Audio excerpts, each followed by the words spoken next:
That is not the case, though.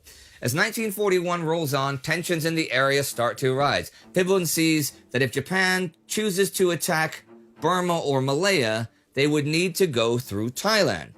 Fearing a Japanese invasion, he appeals to the British to guarantee Thai sovereignty if Japan were to attack. See, he is not confident that Japan would win an actual war against Britain. Unwilling to be dragged into a conflict by getting too cozy with one side or the other, he chooses for Thailand to remain neutral.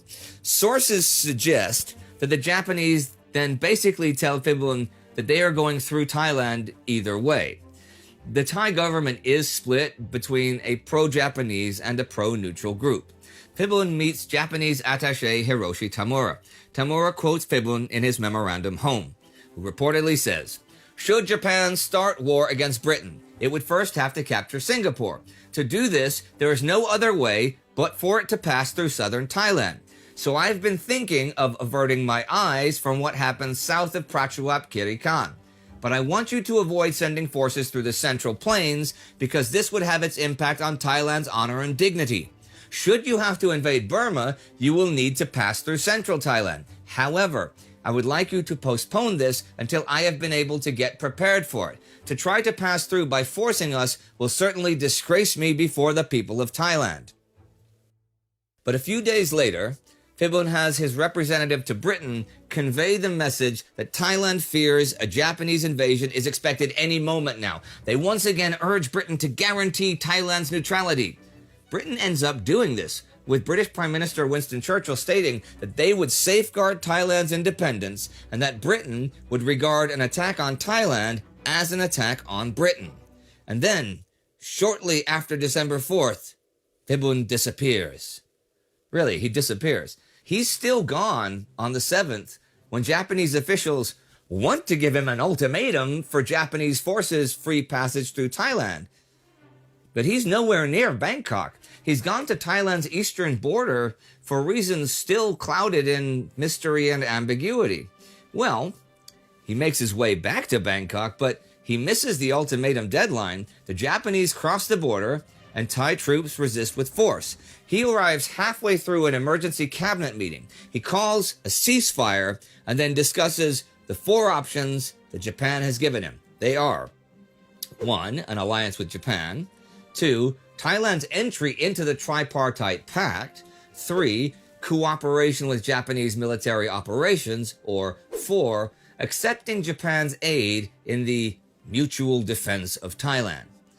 Now, all of these give Japan free passage through his country, and all of them promise Japanese aid in expanding Thailand's territory. He is not the least bit happy with the invasion, as he still doubts the Japanese potential of winning a war with Britain. So ultimately, he goes for the 3rd option, scrapping the clause that Japan would help with Thailand's territorial expansion plans, because that would suggest that Thailand wanted this situation to happen. Thailand will permit Japanese troops to pass through its territory, afford all convenience, and avoid hostilities on the condition that Japan respects the independence, sovereignty, and honor of Thailand. So, why did Pibulin disappear at a crucial moment? Some suggest a simple inspection of Thailand's troops. Others suggest that he wanted his troops to resist Japan before giving in, to make it seem like he resisted but ultimately gave in to protect the country. Yet others suggest he wanted to see if Japan's war against Britain has any potential. We may likely never know. In the days after the invasion, with Pearl Harbor and the sinking of the British capital ships Repulse and Prince of Wales, he grows increasingly happy with the side he chose. On the 10th, he calls for the Thai to be friendly and cooperative with the Japanese. That evening, he invites over Japanese Ambassador Tsubogami, who comes to Pibulin's quarters armed with a prepared alliance treaty draft. The next morning, Pibulin signs the draft. After a heated cabinet meeting, he acts as if he had no choice but to sign the agreement, omitting that it was him who had actually invited the ambassador to come and see him. Later that day, he addresses the Thai public, saying, "We must adapt ourselves to the world situation. It is wrong to row against the current. By adapting ourselves to the world situation, we can avoid the many dangers threatening our country." The official alliance is signed December 21st at the Wat Phra Kaew Buddhist Temple. the most sacred temple in the land, signaling Phibun's total commitment to the Japanese cause.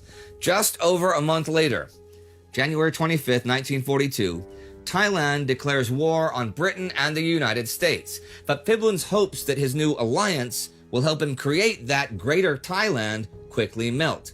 His troops are not allowed to aid in the Japanese invasion of Burma because Japan doesn't want to give Burmese territory to Thailand. Sure, Phibun gets some previously lost territories, but now that the Japanese have all they need from Thailand, unrestricted military access and logistical support, helping Thailand become a big ultra-nationalistic empire in the region sounds like a bad idea to them. Furthermore, the Japanese link brings with it economic hardships as the Thai baht currency is devalued significantly. In reality, it's not really an equal partnership in the co-prosperity sphere. Japan is using Thailand to get what they need for their own empire. The United States refuses to declare war on Thailand because they view it as a Japanese puppet regime. This is rather ironic, since this would mean that the last East Asian country to go uncolonized by any Western power ultimately becomes a part of the Japanese empire, the self-proclaimed liberators from European imperialism.